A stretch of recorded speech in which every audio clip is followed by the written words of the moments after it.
Assalamualaikum warahmatullahi wabarakatuh, Bapak Ibu yang kami hormati. Pada kesempatan kali ini kita akan belajar terkait dengan soal teknis penilaian situasi kerja sederhana atau yang Bapak Ibu kenal dengan soal observasi diri. Ada juga yang menyebutkannya dengan SJT atau Situational Judgment Test. Khusus pada video kali ini kita akan bahas keamanan dan kenyamanan belajar. Baik, soal yang kami buat Bapak Ibu Guru itu berdasarkan dari Undang-Undang Guru dan Dosen nomor 14 tahun 2005, kemudian juga Undang-Undang ASN nomor 5 tahun 2014. Terkhusus pada video-video yang kami buat, kami akan membahaskan Bapak Ibu Guru terkait dengan soal teknis. Ya, soal teknis di sini. Nah, di mana soal teknis nanti Bapak Ibu Guru bentuknya adalah tes situasi kerja sederhana. Nah, pada video kali ini kita akan pelajari tentang kenyamanan dan keamanan saat belajar, kemudian juga ada pembelajaran. Baik, kenapa kita menggunakan tes teknis penilaian situasi kerja sederhana Bapak Ibu Guru? Ini merupakan peraturan dari Kemendikbud.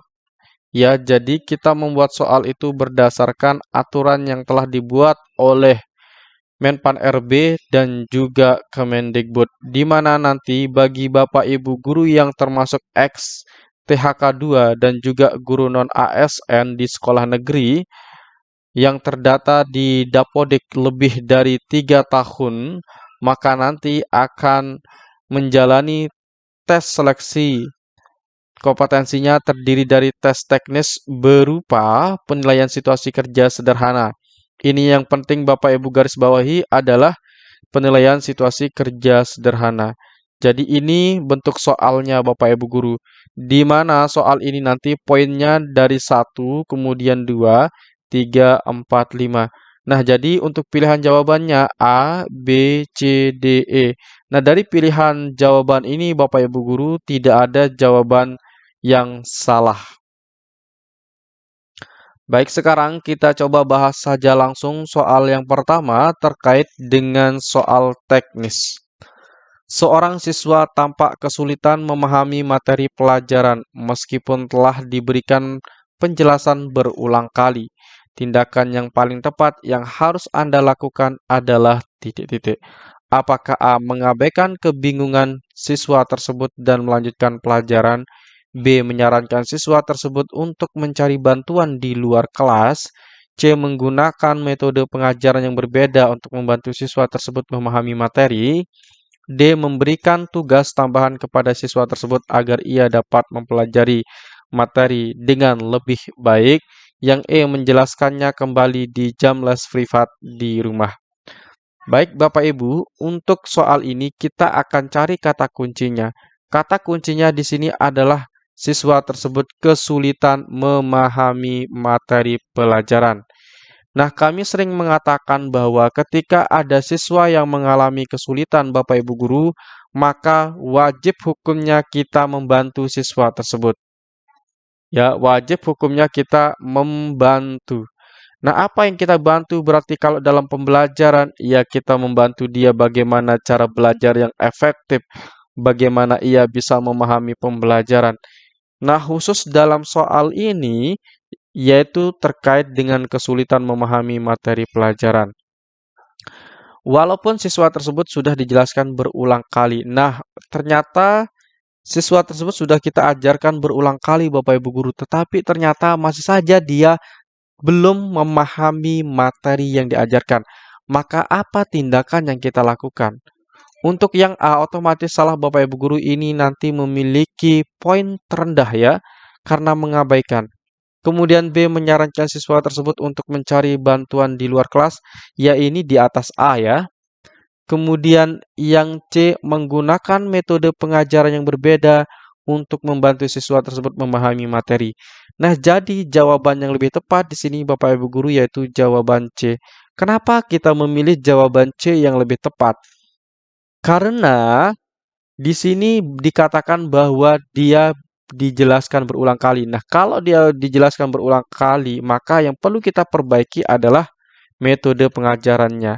Kemudian untuk membantu. Nah, tadi saya sudah katakan bahwa ketika ada seorang, apalagi kalau di dalam kelas adalah siswa kita, maka wajib kita bantu siswa kita tersebut. Ya, jadi wajib kita bantu siswa kita tersebut, Bapak Ibu. Jadi jawaban yang poinnya paling tinggi di sini adalah jawaban C, poinnya pasti 5 nanti. Kemudian untuk jawaban D, memberikan tugas tambahan kepada siswa tersebut agar ia dapat mempelajari materi dengan lebih baik. Untuk yang D ini otomatis Bapak Ibu Guru di bawah C ya. Kemudian yang E, menjelaskan kembali di jam les privat di rumah. Yang E apalagi ini jawaban yang kurang tepat ya. Jadi yang paling tepat di sini adalah jawaban C. Baik Bapak Ibu, berikut merupakan program Bimbel P3K Guru khusus untuk formasi P2 dan P3. Jadi ini untuk semua guru ya, baik guru kelas, guru mata pelajaran, baik yang di SD, SMP, ataupun SMA, ataupun SMK. Nah, di bimbel ini Bapak Ibu Guru nanti kita akan pertemuan melalui Zoom. Kemudian soal yang akan kita bahas adalah soal teknis, ada situasi kerja sederhana, atau yang Bapak Ibu kenal dengan observasi diri, atau yang Bapak Ibu sebut juga sebagai SJT. Kemudian fasilitas yang Anda akan dapatkan nanti di bimbel kami adalah 10 pertemuan. Ini khusus untuk paket 1 yang bukan serdik ya. Kemudian yang kedua, Bapak Ibu akan mendapatkan 3 tryout soal terakurat. Ini untuk semua Bapak Ibu Guru. Kemudian gratis 10 video rekaman bimbel paket 1. Nah, di sini juga nanti Bapak Ibu Guru ada plus 10 mini tryout ya. Jadi ada 13 tryout yang Bapak Ibu dapatkan nanti. Kemudian gratis handout file soal dan pembahasan. Untuk cara pendaftaran Bapak Ibu, ketik saja daftar P3K, kirim ke WhatsApp kami di 081 803 358 023. Pendaftaran terakhir nanti pada tanggal 11 Oktober 2023. Dan pelaksanaan insya Allah akan kita laksanakan pada tanggal 11 sampai dengan 21 Oktober 2023. Baik, kita lanjutkan ke soal yang kedua Bapak Ibu Guru. Seorang siswa terlihat tidak tertarik dan tidak fokus dalam pelajaran yang Anda ajarkan. Tindakan yang paling tepat yang harus Anda lakukan adalah apakah A, mengabaikan ketidakfokusan siswa tersebut dan melanjutkan pelajaran seperti biasa, B, memberikan hukuman kepada siswa tersebut agar ia dapat belajar lebih fokus, C, mencari tahu alasan ketidakfokusan siswa tersebut dan mencoba menyelesaikan metode pengajaran, yang D, menyuruh siswa tersebut keluar dari kelas agar ia tidak mengganggu siswa yang lain, yang E, memberikan peringatan agar dia harus tetap fokus pada pembelajaran. Baik Bapak Ibu, kita akan bahas soal yang ini. Ya, kita cari kata kuncinya. Baik, kata kuncinya dari soal ini Bapak Ibu Guru yaitu seorang siswa terlihat tidak tertarik dan tidak fokus dalam pembelajaran.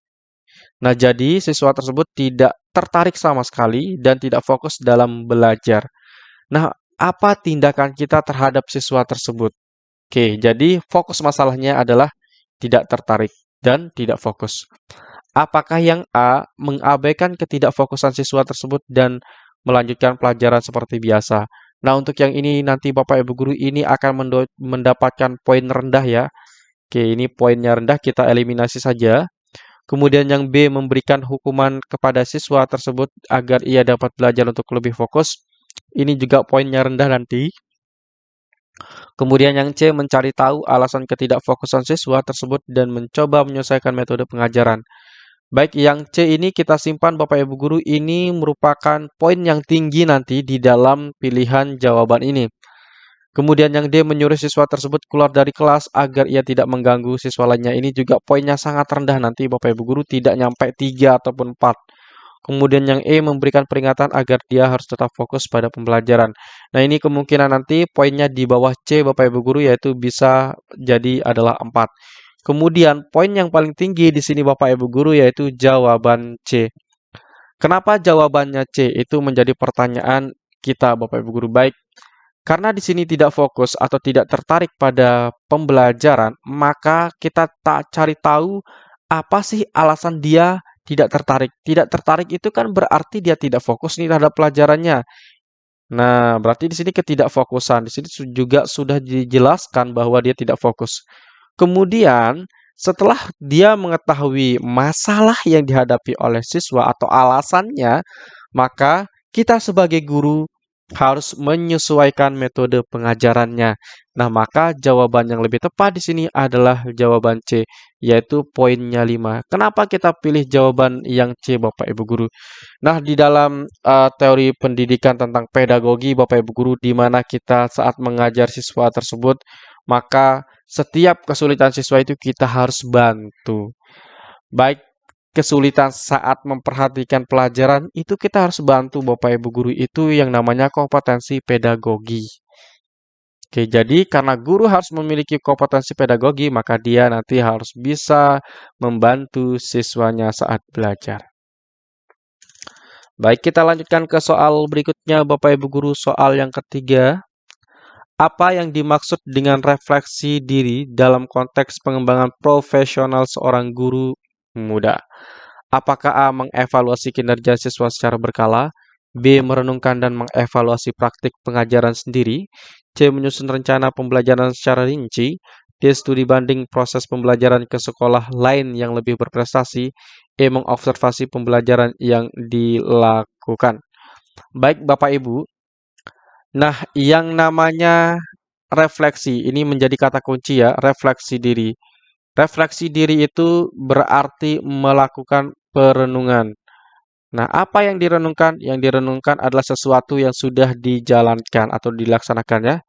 Sesuatu yang sudah dilaksanakan. Nah, kalau dalam pembelajaran, apa yang sudah kita laksanakan? Yang kita sudah laksanakan adalah proses pembelajaran. Nah, berarti apa yang perlu kita apa yang perlu kita refleksi ya terkait dengan proses pembelajaran tersebut. Nah, proses pembelajaran ini merupakan dari pengembangan profesional seorang guru. Jadi itu merupakan termasuk ke dalam proses pengembangan profesional. Profesional itu artinya apa? Orang yang ahli di dalam bidangnya. Berarti orang yang ahli di bidangnya sebagai guru di sini.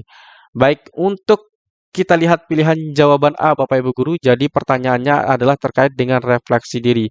Mana yang termasuk ke dalam refleksi diri terkait dengan pengembangan profesional. Yang A, mengevaluasi kinerja siswa secara berkala. Nah, kalau yang A ini bukan berarti refleksi, Bapak Ibu Guru ya.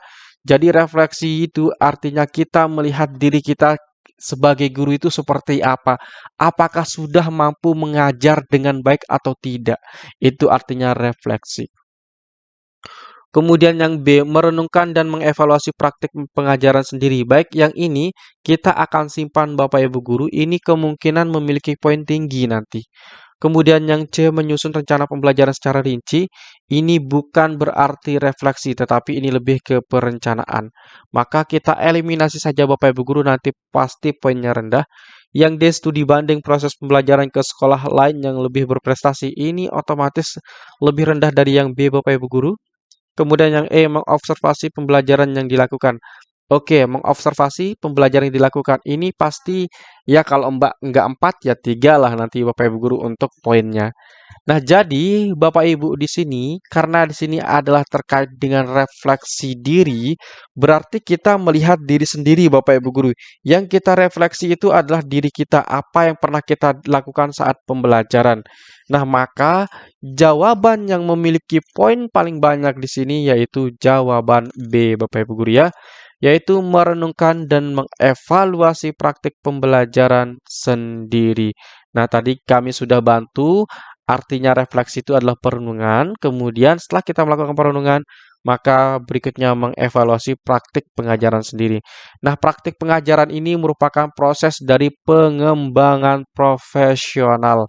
Maka jawaban yang memiliki poin tertinggi di sini adalah jawaban B.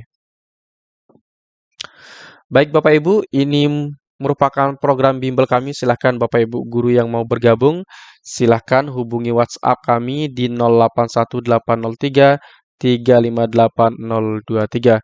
Sekian dan terima kasih. Assalamualaikum warahmatullahi wabarakatuh.